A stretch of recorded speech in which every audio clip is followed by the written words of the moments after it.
누가복음 24장 36절부터 53절 말씀 같이 합니다. 이 말을 할 때 예수께서 친히 그 가운데 서서 가라사대 너에게 평강이 있을지어다 하시니 저희가 놀라고 무수하여 그 보는 것을 영어로 생각하는지라. 예수께서 가라사대 어찌하여 두려워하며 어찌하여 마음에 의심이 일어나느냐. 내 손과 발을 보고 나인 줄 알라. 또 나를 만져보라. 영은 살과 뼈가 없으되 너희 보는 바와 같이 나는 있느니라. 이 말씀하시고 손과 발을 보이시나 저희가 너무 기쁨으로 오히려 믿지 못하고 히 여길 때에 이르시되 여기 무슨 먹을 것이 있느냐 하시니 이에 구운 생선 한 토막을 들이매 받으사 그 앞에서 잡수시더라. 또 이르시되 내가 너희와 함께 있을 때에 너희에게 말한 바 모세 율법과 선자의 글과 시편에 나를 가리켜 기록된 모든 것이 이루어져야 하리라 한 말이 이것이니라 하시고 이에 저희의 마음을 열어 성경을 깨닫게 하시고 또 이르시되 이와 같이 그리스도가 고난을 받고 제3일에 죽은 자 가운데서 살아날 것과 또 그의 이름으로 주의 삶을 얻게 하는 회개가 예루살렘으로부터 시작하여 모든 족속에게 전파될 것을 기록되었으니 너는 이 모든 일의 증인이라. 볼지어다 내가 내 아버지의 약속하신 것을 너희에게 보내리니 너희는 위로부터 능력을 비울 때까지 이 성에 유하라 하시니라. 예수께서 저희를 데리고 베다니 앞까지 나가사 손을 들어 저에게 축복하시더니 축복하실 때에 저희를 떠나 하늘로 올리우시니 저희가 그에게 경배하고 큰 기쁨으로 예루살렘에 돌아가 늘 성전에 있어 하나님을 찬송하니라. 아멘. 오늘 누가복음의 마지막 부분이고 부활하신 주님께서 제자들에게 나타나시고 사명을 주신 후에 승천하시는 내용입니다. 지금 주님께서 부활하시고 난 이후에 무엇을 하셨는가가 어제 엠마오로 가던 두 제자에게 나타나시고 그리고 오늘 본문까지 40일 동안 예수님께서 계시는 동안 무엇을 하셨는가를 요약하여 보여주고 있습니다. 물론 누가가 쓴 사도행전 1장에서 보시면 승천하시기까지 주님께서 무엇을 하셨는가가 아주 간단하게 또한 설명되어 있기도 합니다. 오늘 설교 제목은 심고 열매를 맺는 것은 당연하다. 심고 열매를 맺는 것은 당연하다는 제목입니다. It's only natural that sowing leads to bearing fruit. 우리 그리스도인으로서 일생 동안 해야 할 일을 또 다른 쪽으로 말한다면 심고 열매를 맺는 것입니다. 열매를 맺는 것이 핵심이에요. 열매를 맺는 것이 우리 그리스도인들의 삶의 핵심이다라고 말할 수 있습니다. 그런데 열매를 맺으려면 반드시 심어야 합니다. 그렇다면 우리가 꾸준히 열매를 맺기 위하여 해야 할 일이 무엇이냐면 꾸준히 심는 거라고 말할 수 있습니다. 자, 그럴 때에 우리에게 일어나는 계속 심고 열매를 거둘 때 우리에게 일어나는 그 일들이 무엇인가? 첫째는 새로운 소망을 가져라는 겁니다. Have a new hope. 36절에 아직 저희가 말하고 있을 때에 저희가 누구냐면 엠마오로 가던 두 제자가 돌아오고 그리고 난 이후에 우리가 길을 가다가 주님을 만나고 식사를 하기 전에 말씀 풀어줘 이런 이야기들을 어제 본문 이야기하고 있을 때에 시몬에게도 주님께서 나타나셨다라고 말하고 있어요. 무슨 얘기하고 있습니까? 주님의 부활하심과 그 부활하신 주님을 만난 이야기, 경험하고 체험한 이야기하고 있을 때에 여러분 이게 굉장히 중요한 거예요. 바로 그때 주님께서 나타나셨다. 이게 매우 중요한 겁니다. 그들이 앞에서 보시면 그 11절 말씀에 10절 11절 9절부터 볼까요? 무덤에서 돌아가 이 모든 것을 11사도와 모든 사람들에게 고했습니다. 자, 여자들이 예수님 부활하신 예수님 빈 무덤 그리고 그 천사들의 말 이런 이야기들을 했습니다. 근데 10절에서 보니까 다른 여자들과 사도들에게 얘기했습니다. 11절에 그런데 사도들이 저의 말을 다 헛소리로 들었다. 그래서 믿지 않았다. 베드로가 일어나서 무덤에 달려가서 보았지만 세마포만 보았다. 이런 얘기할 때 그런 얘기들이 그들의 마음에 감동이 없고, 그래서 결국은 엠마오로 가던 두 제자가 생겼단 말이에요. 예, 그들에게. 그런데 지금은 완전히 변했어요. 그들이 경험한 이야기, 부활하신 주님 만난 이야기를 지금 하고 있는 거예요. 그리고 그들에게 주님께서 나타나셨습니다. 이게 지금 누가 복음에 있는 누가 공동체에 필요한 것이고, 오늘날 우리에게도 마찬가지죠. 부활하신 주님을 만나고 그 주님에 대하여 서로 간증을 나눌 때에 주님께서 역사하시는 거죠. 그리고 주님께서 나타나셔서 샬롬이라고 말씀하십니다. 물론 일반적으로 이스라엘 사람들은 샬롬하고 인사합니다. 그런데 그 공동체, 제자들 공동체, 지금 제자들 그리고 여자들, 그리고 예수님 믿던 그 무리들이 있었잖아요. 그들에게 필요한 것이 바로 샬롬이에요. 이게 지금 그들에게 정말 중요한 것이죠. 그때 제자들의 반응이 무엇이냐면 반가웠다가 아니라 무서웠다. 예, 왜냐하면 이때 주님께서 제자들이 숨어가지고 문을 꼭 걸어 잠궜을 때 그들 가운데 쫙 나타났거든요. 그 딱 생각할 때 뭐라고 생각했겠어요? 예, 유령이다 이렇게.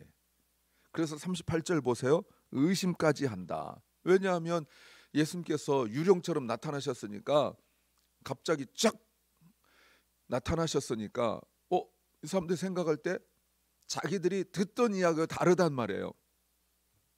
베드로는 분명히 육체로 부활하신 주님을 만났죠. 그리고 엠마오로 가던 두 제자도 분명히 육체로 부활하신 주님 만났죠. 근데 주님께서 정작 자들에게 딱 나타나셨을 때 어떻게 나타나시냐면 영처럼 나타나셨어요. 이런 공간이 있는데 공간을 문을 두들기거나 이러지 않고 쑥 들어오셨단 말이에요. 그러니 놀라죠. 그 주님이 육체적 부활이신데 몰라요. 의심하고 두려워하니까 주님께서 보세요. 39절에 38절에 너희들 이렇게 의심하느냐. 39절 내 손과 발을 보고 나인 줄 알라. 만져보라. 영은 살과 뼈가 없지만 나는 있다 하고 이 말씀하시고 보여주세요. 근데 저희가 41절 너무 기쁜데 또 믿지 못해요. 이게 무슨 말이냐, 이게 도대체 이게 무슨 일이냐라고 저들 마음속에 확신이 없고 불안해요. 그때 주님께서 먹을 걸 가져와라 하시면서 그들 앞에서 그들이 가져온 생선 한 마리를 드세요. 자, 영은 먹을 수가 없죠. 영은 먹을 수가 없어요. 그러나 육체는 먹을 수가 있죠. 그래서 주님께서 지금 부활하신 주님을 만났을 때 그들에게 어떤 일들이 벌어지냐면 새로운 소망이 그들에게 생기는 거예요. 부활을 믿지 못하고 낙심한 영혼들에게 주님께서 소망을 주세요. 그렇다면 그들에게 있어서 새로운 소망은 무엇입니까? 예, 뉴홉이 무엇입니까? 부활하신 예수 그리스도시죠.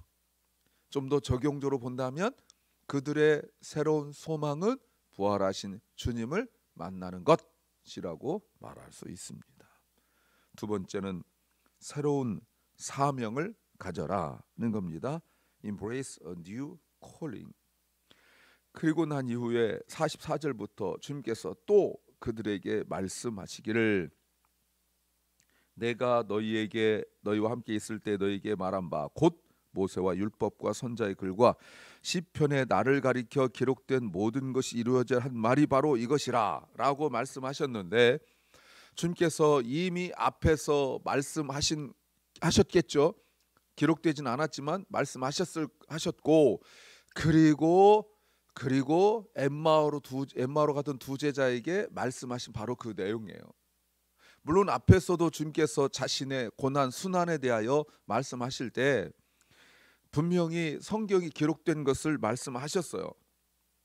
그리고 주님께서 그들에게 말씀하시고 그리고 가르치세요. 45절 이에 저희 마음을 열어 성경을 깨닫게 하시고, 그리고 46절 또 이르시되, 계속 가르치시는 거예요. 이같이 그리스도가 고난을 받고 제3일에 죽은 자 가운데서 다시 살아날 것과. 자, 여기까지 주님께서 자신의 그 고난 순환을 말씀하실 때 이미 다 말씀하신 거예요. 그러나 그들은 주님께서 말씀하실 때 믿기 어려웠죠. 그리고 심지어 베드로는 그런 일이 절대로 나지 않을 것입니다 라고까지 말을 했었어요. 그런데 주님께서 지금 말씀하세요. 부활하시고 난 뒤에 바로 이것이다. 부활하시기 전에는 제자들에게 말씀하셨지만 제자들이 믿을 수가 없었죠. 그런데 지금 주님께서 말씀하실 때 제자들이 이제 그들의 마음에 뜨거워지는 역사가 일어나는 거예요. 엠마오로 가던 두 제자처럼 말이죠. 그리고 주님께서 말씀하세요. 자, 보세요 여러분. 그들에게 주님께서 하신 말씀이 뭐예요? 너희는 가서 이 모든 일에 증이 되라. 그래서 47절 사도행 1장 8절 말씀입니다. 죄사함 얻게 하는 회개가 예루살렘부터 시작하여 모든 족속에 전파될 것이 분명히 기록되었는데 이젠 증이라. 이 말이 무슨 말이냐면, 앞에서 주님께서 십자가에 못 박혀 죽으시기 전에 미리 말씀하셨어요. 그런데 제자들 믿지 못했죠.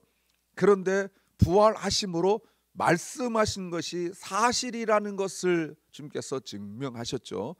그리고 앞으로 그들이 해야 할 말씀하시고 그들의 마음속에 증인으로서의 확신이 있어야 되는 거예요. 무슨 말입니까? 자, 주님께서 말씀하신 것이 이루어졌잖아요. 지금 이루어졌고, 그렇다면 주님께서 예루살렘부터 시작하여 땅 끝까지 하나님의 복음이 전파되어야 된다는 것에 대하여 제자들은 확신을 가져야 될 이유가 무엇이냐면, 이루어질 일에 대한 확신은 이루어진 일에 대한 확신이죠. 마치 주님께서 예루살렘의 멸망을 말씀을 하셨을 때에 아무도 믿지 못했지만 예루살렘 멸망을 확인하였을 때 세상의 멸망, 세상의 종말도 분명히 믿어야 되는 것처럼 말이죠. 그래서 주님께서 그들에게 새로운 사명이 주시는 거예요. 죽으심과 부활을 증인이 되고, 그리고 죄 사함의 분명한 증인이 되어야 되는 거죠. 그런데 보세요. 47절 말씀에서 보시면 예루살렘부터 시작하여 모든 족속에게 전파될 때까지. 여러분, 이미 이 스케일이라고 하죠. 이게 완전히 달라졌어요. 이제 비전이 달라졌어요. 보고 듣는 게 완전히 바뀌었어요.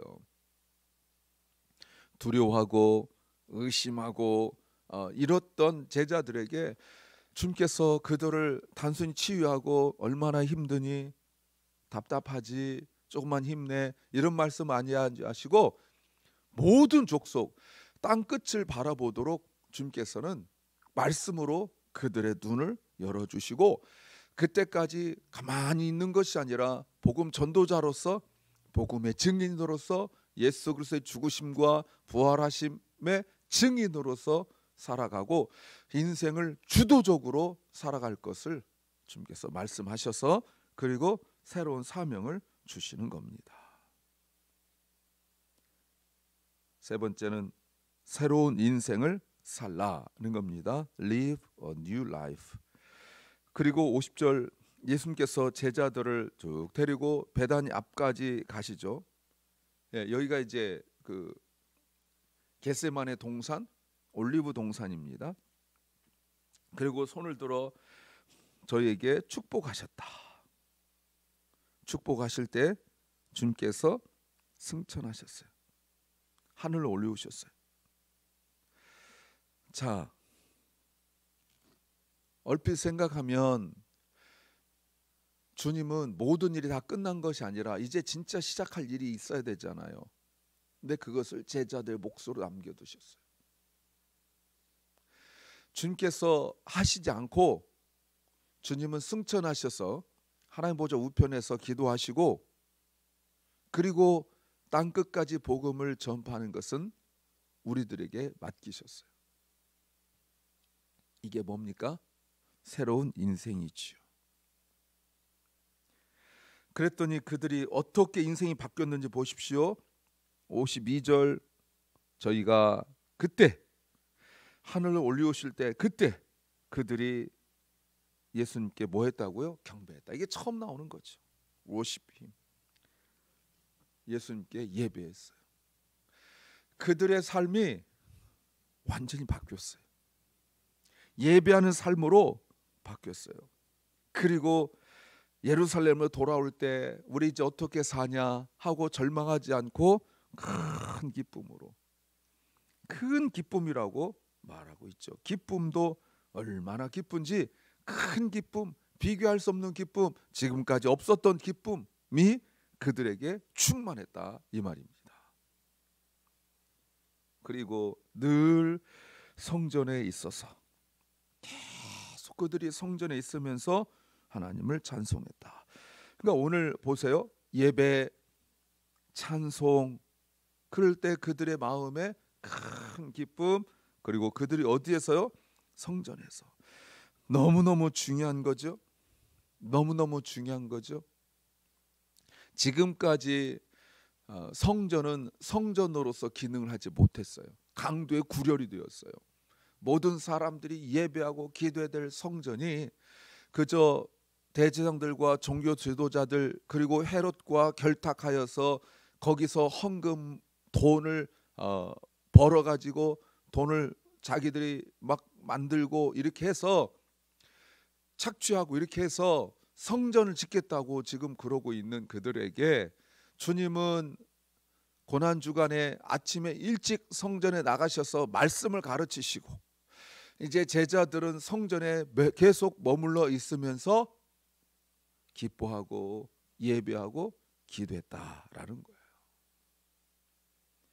사랑하는 여러분, 누가복음은 이제 이렇게 마칩니다. 이게 이제 마치고 끝나는 것이 아니지요. 사도행전 1장, 누가가 쓴 사도행전 1장 말씀에서 보시면 제자들은 예수님 승천하시고 난 이후에 마가의 다락방에서 모여 전혀 기도에 힘썼다. 오직 기도에 힘썼다라고 말씀하고 있습니다. 사랑하는 여러분, 이제 우리에게도 이런 놀라운 역사가 일어나길 소망합니다. 계속 기도로 심으십시오. 계속 예배로 심으십시오. 그 심은 것이 또 복음 전하는 것으로 심으십시오. 그 심은 것이 열매 맺을 때가 올 줄 믿습니다. 그때 주님께서 다시 오실 것입니다. 계속 죄사함의 그 은혜로 회개하시고 또 큰 기쁨으로 예배하고 그리고 성전에 모이기를 힘쓰고 항상 기도하십시오. 이것이 우리가 열매 맺는 삶인 줄로 믿습니다. 기도합니다. 주님, 주님께서 우리가 해야 할 일을 가른과 병중에 있는 연약한 성도 우리 자녀들 주님 불쌍히 여겨 주시옵소서. 오늘도 주님께서 은혜 가운데 있게 하시옵소서. 부지런히 심고 부지런히 거두게 하옵소서. 예수님 이름으로 기도하옵나이다. 아멘. 하늘에 계신 우리 아버지여, 이름이 거룩히 여김을 받으시오며 나라 임하옵시며 뜻이 하늘에서 이룬 것 같이 땅에서도 이루어지이다. 오늘날 우리에게 일용할 양식을 주옵시고 우리가 우리에게 죄 지은 자를 사하여 준 것 같이 우리 죄를 사하여 주옵시고 우리를 시험에 들게 하지 마옵시고 다만 악에서 구하옵소서. 대개 나라와 권세와 영광이 아버지께 영원히 싸움나이다. 아멘.